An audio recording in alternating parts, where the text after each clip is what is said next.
Okay, my plan is for you guys to try these problems before you watch these videos. So if you haven't tried the problem yet, go ahead and hit pause, try the problem, then watch the video and see if you got it right. Make sure you go through and check each problem and can see if you can figure out where your mistakes were, if you made any. Alright, here we go. The first problem says that your family purchased a brand new SUV. The sticker price was $28,000 and the car loses approximately $1,350 in value each year. So the sticker price, meaning that's what the car costs. The car costs $28,000. Every year it loses value though. So when we're thinking about a function rule here, we're thinking about the value of the car, or V. I'm going to define my variables here. So V is the value of the car,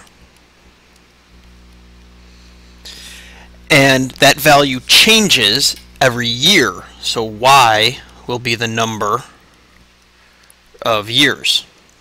Make sure that on every problem, not only on this page, but every problem in this chapter, you are defining your variables. We always need to do that. So what depends on what here? Does the value depend on the number of years? Or does the number of years depend on the value? Keep in mind, time depends on nothing. Since year is a unit of time, it can never depend on anything else.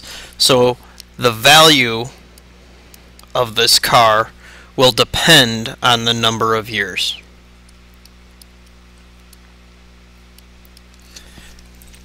The next step is to write our function rule. We've talked about a number of ways that we can write this function rule. I'm going to go straight from our word problem and be able to write the function rule from our word problem. We've already defined our variables up here. V is the value of the car, Y is the number of years. So we want to know what the value of this car is after a certain number of years. This $28,000 was the price of the car. So the second we buy that car, that's the value. But it loses $13,500 or $1,350 each year. Year we defined as a variable. That's Y. Each is a keyword. It's a clue word. It indicates that we're going to multiply our $1,350. Loses is another keyword that's telling us that we're going to subtract. So the value of the car is $28,000 the second we buy it. But then it loses, so minus $1,350 each, so times year, so Y. So our function rule is that the value is $28,000 minus $1,350 times Y. Part C says, how many years will have passed if the car's value is $15,850? Well, we have to understand that the value is this. So V equals 15,850.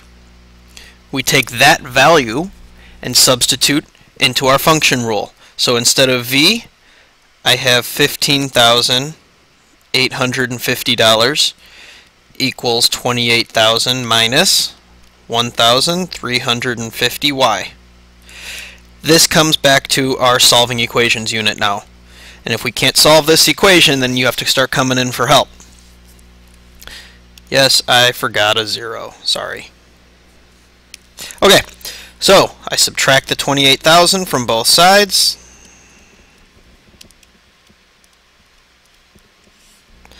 I get negative 12,150 equals negative 1,350Y.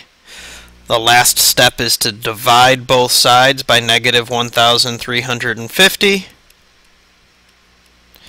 We get Y to be 9. It's a word problem, it's a scenario or a situation. I need to label it. It means Y is the number of years, so this means 9 years. That's my solution. The last part of this question is asking us, what will be the value of the car in 15 years? So this time, I know the number of years, so I know that y is 15. I use my function rule again, but this time I substitute 15 for y. So v equals 28,000 minus 1,350 times 15. Using our calculators, I solve this. So 28,000 minus 20,250.